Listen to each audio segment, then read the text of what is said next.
Hey, it's Don, the Auction Professor here. I did a video on buttons a while ago, and I think it's about time I hit off on some more buttons here.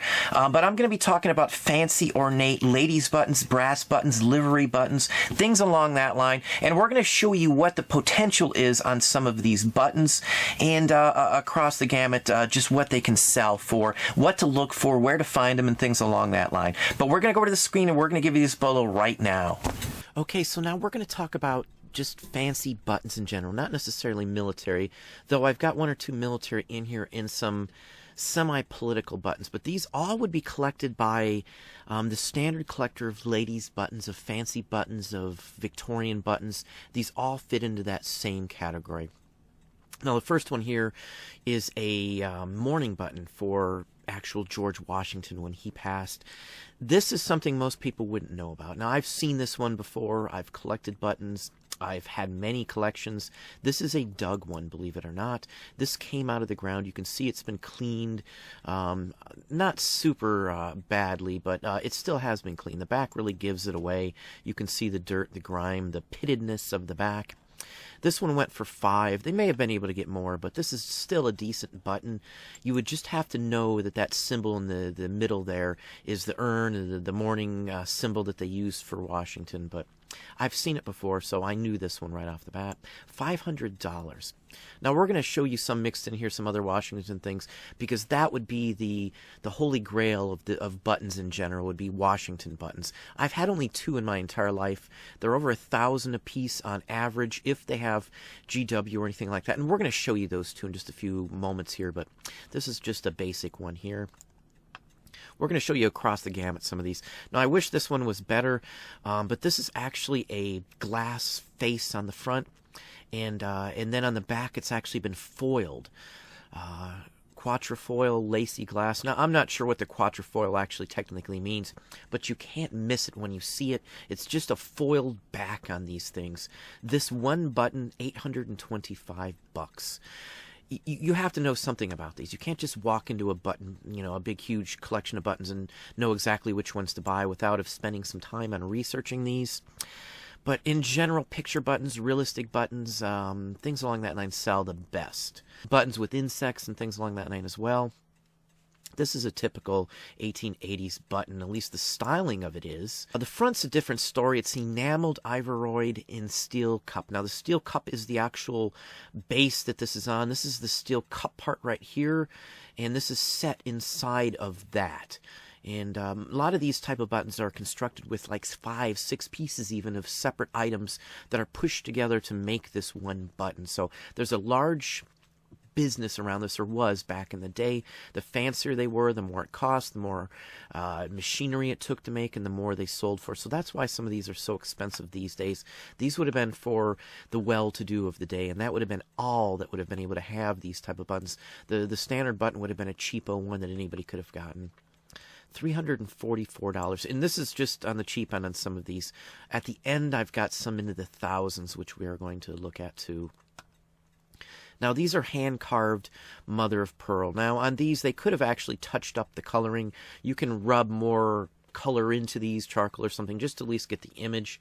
I've had some of these, so I know very well on the logistics on these. This one's well marked, too. Basically, there's a hole drilled in the back, sort of like a borehole, and it doesn't go all the way through. And then these are embedded into the actual mother of pearl. And if you didn't know, mother of pearl is just basically shell. This is a known stylized imagery set. There's a bunch of these. The same person, if I'm not mistaken, had several different sets of these up. You could have sold them individually, too, for around 100. These are well marked. That's the difference on these. So if you had some that weren't marked in brass on the back, they wouldn't have went for anywhere near this much. So just keep that in mind. This is an 18th century button, 1700s. You can tell by the construction how it's made, the whole works. This one, I think they enameled, yeah, the enameling's on the back as well. Usually you won't see the enameling on the back. It's just the front on brass or whatever the base of the metal is actually on these. This one went for $325. It's a really unique one here. It's definitely an early one, without a doubt. I can't say 100% that it's 18th century. The shank looks a little different to me than an 18th century one, but it very well could be. Let's move on here. Just because you see something marked a specific way doesn't mean that's actually what it is. Many people don't know what it is, and they misrepresent things on eBay all the time. A large majority of them are not intentional, but there are many who intentionally mislead by the actual description or title. This is definitely a 19th century button, all constructed. It looks brass and copper, and then the front is actually under glass. It's a image that's either carved out in the back of the glass, or it's just an impressed piece of metal in the glass, or behind the glass. So under glass is something you'll see. Anything that's usually under glass usually goes for a decent amount of money on these. 325. And again, these are just little tiny buttons. There's nothing special other than, the age and the type of button. This one's definitely an early one. They say 18th century. It's hard to judge on most of these to say for sure. They made similar style to these, up into the 1870s even. So, and there's people that recreate these, believe it or not. This is very intricate. A lot of this is actually done by hand. The steel pieces on the outside are actually hand riveted one by one around the actual shell. The main part is carved mother of pearl, or actually just a seashell with cut steel, and then a paste center, paste as in a faux diamond. This one's called a diaper pattern because of the actual pleats or the design work on it. It's a known pattern as well. 325 on this one as well. Now, this one's a good example on people discarding things. Unless you're a digger, which I've metal detected myself, you probably wouldn't think anything of this this button here. It doesn't look like much. You can't make out the details. But Washington's portrait is actually on this. There's stars running around his head. This one's in Albert's book, if you have Albert's book. You can see it more so here. Here's his hair, his face, his nose. There's the stars. This is a known example. You can see the condition on this as well, too. This is from the back. It's well damaged. It's corroded. It's been in the ground. It still went for $305. There's only a couple hundred of these ever made. It's a Federal Eagle button as well, so it's really a nice, interesting piece here. But anyway, let's move on. Now, these are Satsuma. Satsuma, usually you can tell it's a pottery button. They usually have little gold dots. Most people know Satsuma from pottery pieces like vases and things, but they actually made buttons, and some of them go for a ton of money. Many of them are signed as well. I think this one has markings on the back. Yeah, you can see a maker's mark on there. Now, I don't know all the maker's marks, but I know if it's pottery like this, it's got the crazing, it's got a maker's mark, it's usually a real good piece. A good example here, these 3 buttons sold for $300. Now, here's another interesting piece. These, I was going to say they have a date on there for us. I was going to give you the date, but that's about just 30s through 50s are when you find some items like this, made in Mexico. The key here is they are all marked on the back very nicely. You can't miss the markings on these. Usually I see these singly. It's very rare to find a whole set of them. But anyway, $300 basically on these as well, too. Again, buttons in general. The age isn't really a concern. We saw buttons new all the way up into the 70s and 80s sometimes. And here's some micro mosaics. These are early. These have been around since the 1700s for the most part. These are probably 1870s. Yeah, 1860s or 70s by the back of these. Very nice looking ones. You're going to see micro mosaics across the board on eBay, and they always sell, as long as they're vintage good. Now, the middle one here has a crack in it, if you can see it, because it's embedded into the actual glass itself. There's a glass around the actual mosaic, and a lot of times that's where the cracks happen. So you got to watch out on condition on some of these as well, too. But $255. Here's a Nail C swirlback. This is something that you're probably not going to see. This is a very, very rare button. You can see how it is. It's swirled in the back. It's got a very nice design. These are usually handmade. This one went for $225, and this is not the largest size of these that they make. I have seen one almost twice this size, and usually they'll go for $400 if they're that big. So just keep in mind on the prices, the sizes. Whenever you're looking at buttons, make sure you've got the right size, because there's many different sizes. There's a small, tiny, like a miniature version of button that went on like shoes, and there's a step up the kepis and cuff size, and there's a vest, and there's a shirt, there's a coat button, there's an overcoat button, and there's like a grand scale, like a monster size button. I don't really know the technical name on the large ones, but they're huge, massive buttons, sometimes a couple inches across. So there's tons of different sizes, and size is a big key factor. So don't just compare the image if you were researching these. Compare the actual size. This one here is a porcelain. It has a metal frame cast. It also has more of the cut steel. These are all cut steel, and they're as well riveted individually. And then the center is a porcelain piece that has been hand painted, fired, and then enameled and placed in the center. So rather interesting piece here. $221.81. Here is a Satsuma. Now, you can see the crazing on this one, at least in the dark, better than the rest of it. That's typical on some of these earlier ones. This one's unmarked, but the image is very a great example of the artwork of the Japanese potters of the day that made these Satsuma buttons. They would have went on robes and things along that line, fancy silk robes and things. $211 for this one. Again, these run across the gambit. Just you name it, you can find it in buttons. Realistic and figural buttons are really good. Things with animals and bugs are really the key ones. Bugs are the ones I look for the most. Now, it's hard to see on these, but these are more micro mosaics. This is a little oddball on the back. These are, I guess they were stitched on to some kind. These are real early, I would guess. It could be 1700s, possibly. I have not seen that back similar to that, other than on tied-on belt that you can see some of these on. Those are like puppy paw on the back, similar to some of the Civil War belt buckles with the puppy paws on them, but that's what that is. $189 for those. And buttons come in all types of material. Bakelite and celluloid are also used for button making. Most of the Bakelite buttons sell for a ton of money, 40, 50 bucks on average for most of them. This is a very good set. This is a well-collected set. You just have to know a little bit about them again, as I said. This has the typical colors, like the green is the same green I see in every single Bakelite, as is the far left yellowish one, and the ivory color on the other ones. Basically, these are standard colors. The orange and the brownish ones, I don't see quite as much, though. But anyway, there's Bakelite's like in a standard set color, so it's fairly easy to at least judge whether you need to pay more attention, usually by the color. Celluloid buttons, though, on the other hand, aren't worth as much, and there is ways to tell them. Like Bakelite buttons, if you warm them up, they have a formaldehyde smell.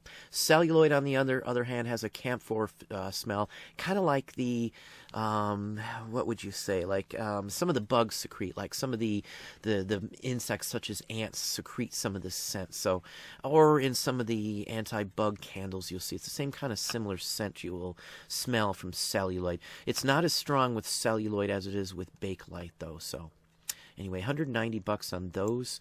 They might have gotten 75 a piece on them if they sold them individually. It's just hard to say. You would only want to list one at a time and then not list another one until that one has been sold and cleared. So, anyway.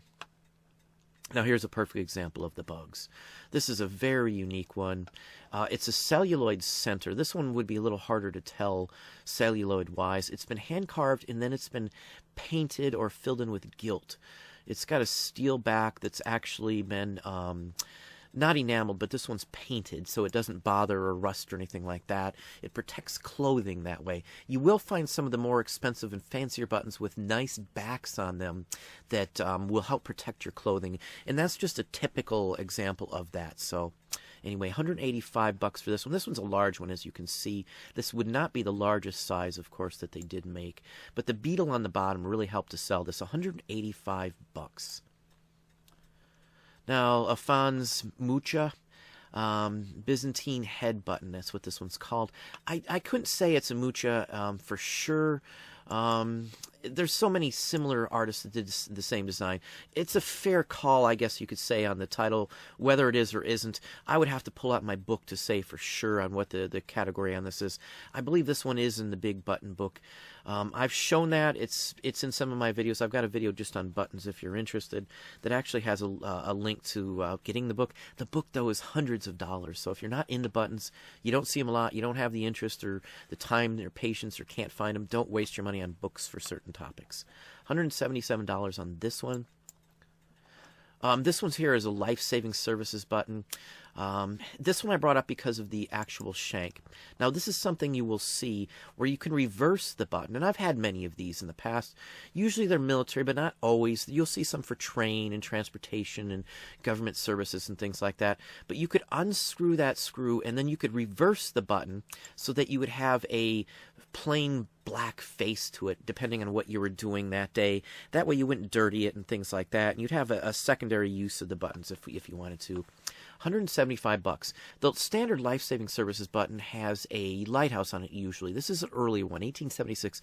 It does say first issue. This is the first issue. Now, the first issue isn't necessarily with the shank that you see here. It's just a standardized face to the button, but this is a rare version of that first one. This one's in the Albert's book. I don't remember if the reversed shank screw piece is actually in the book. I believe it's just the face of the button. There may be a variety listed, but I do believe it does not show a picture. Albert's, if you're not familiar, is the actual military uniform guide. It lists them all with numbering systems as well. Now, I've talked about in my last button video, I think I'll put a link right up here. So if you look right up top, there'll be a link to the actual other video that I talked about. And I touch on Goodyear buttons and things. This is literally from 1851. It's a vulcanized rubber, if you're not aware of the Goodyear process. And the frog ones always sell. I've only had a frog once on a button. It wasn't this one either. It wasn't a two-hole clothing button. It was a different one-piece shanked button on the back. But this one, $171. Now there's a Miss Liberty button that's well collected from the Civil War. They go for $50. There's also an eagle button made out of this Burdine sharpshooter's button that was made out of Goodyear rubber. It's a standard eagle button, but it's actually just black rubber, this vulcanized Goodyear. Now, the ones that I've seen actually have Goodyear on the back. It actually states 1851 Goodyear, so that's one way to tell for sure if you've got the right eagle button. That's the sharpshooters. There's also an 1849 date on some of these too, so just keep that in mind. They're both legit. The 1849 date's rarer than the 1850 date from my personal experience. And this one here is another interesting button. It's actually a seashell again. Now, there's versions of this that are glass. It's not a shell, it's actually glass. But this is actually silver and 9-karat gold. 9-karat gold's basically a cheaper, like gold filled, like 1/20th or 1/10 12-karat gold filled or 14-karat gold filled. That's almost 9 carats, 8-9 carat range. So it's just a gold filling level, I guess you could say.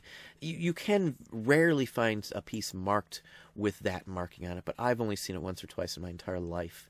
But anyway, it's a nice button. I would have had it tested myself. $169.50. Now here's an early one.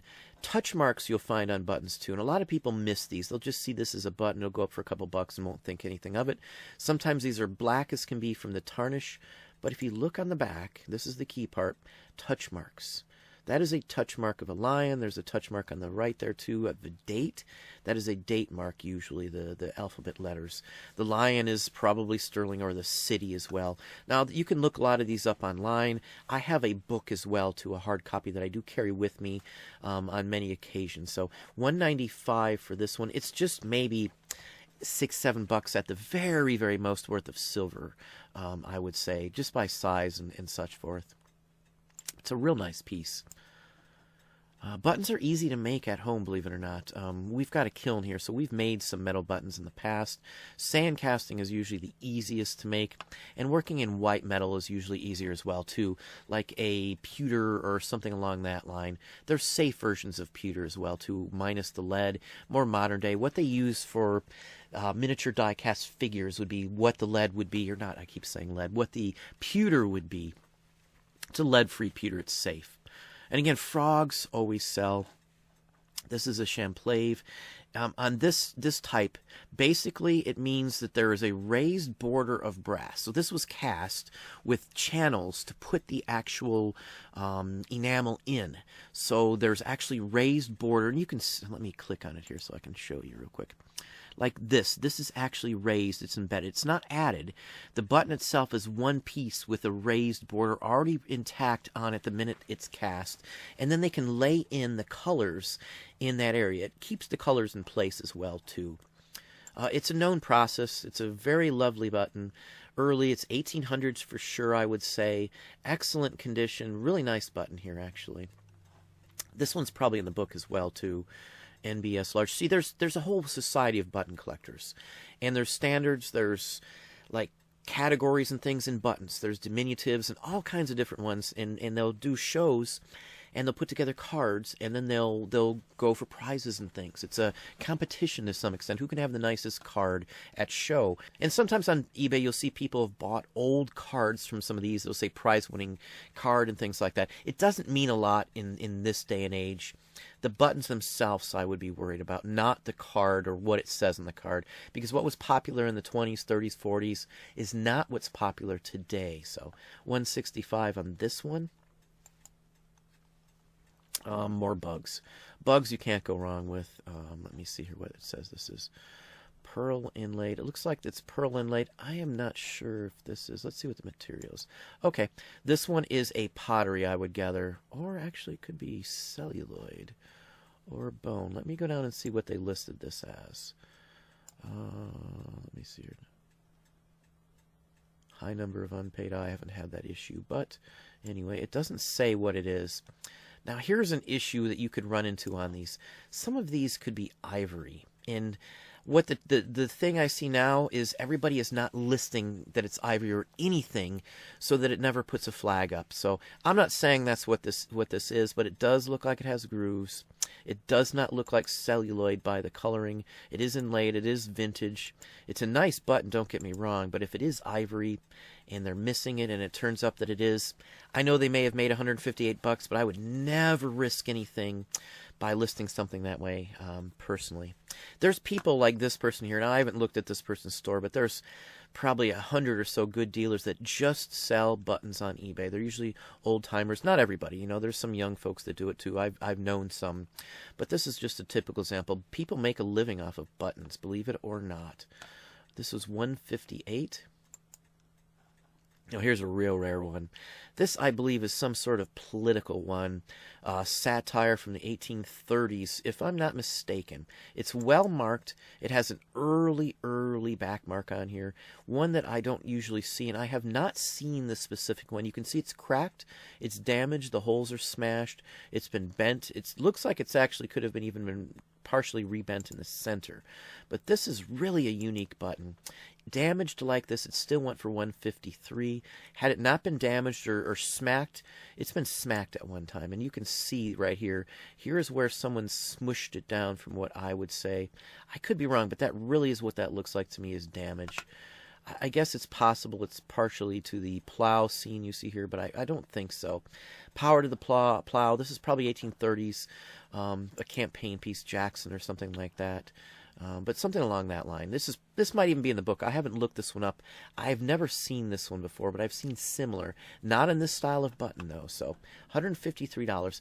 Condition doesn't always matter in some. I'm going to show you some horrendously ones at the end here, just because of the topic that went for a ton of money.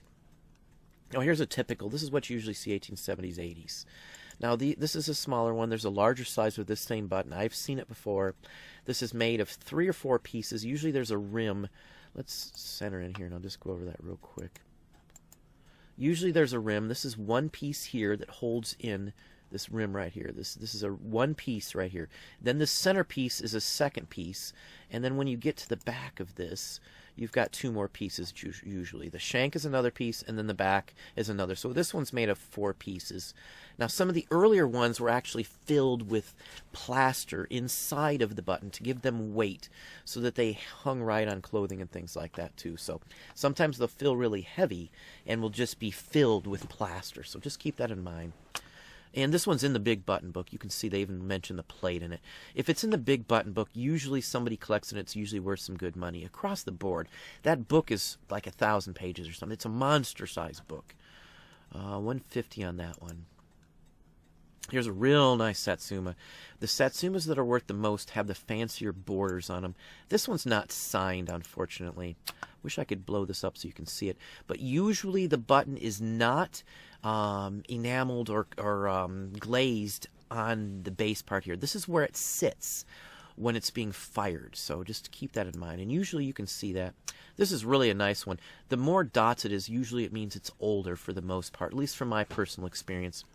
This one went for 150 bucks. This is a known one too, not necessarily with a scalped border, but you know the style and the imagery on this one's a known one. 6 noble women seen it. I've seen it before on a different version.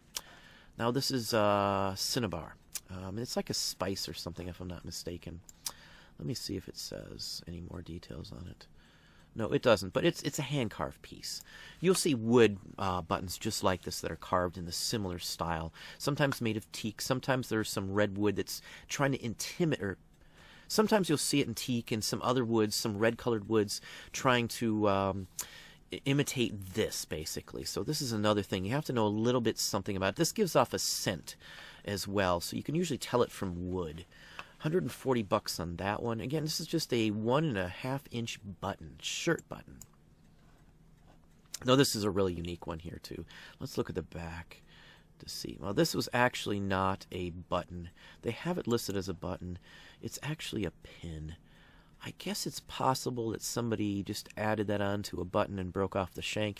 You will see that a lot. You'll see people make hat pins out of even military buttons. They'll bust off the shank, and since it's a brass back, you can solder that or weld, whichever the case may be, a pin on the back, and then they'll wear it as a hat pin or just a stick pin type of thing too. So anyway, this is a rather unique one here. See if I can zoom in on this one. Here we go.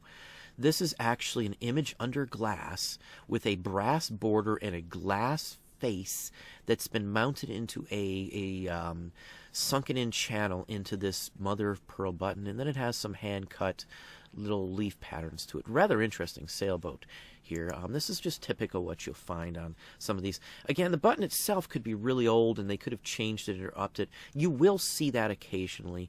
$184, so I'm assuming that somebody knows this is a button. Let me see if we can go and look at the back just a little better. I don't think so, unfortunately. It's hard to tell from the image, but that may have been a shank in the middle. It's hard to say. Let's go on here. Here's a real nice one. French. It says signed. I don't know if it's signed on the actual button. The marking on the back necessarily is not the actual artist who did the front. That's probably the person who pressed the back, in my opinion. It's hard to tell, honestly.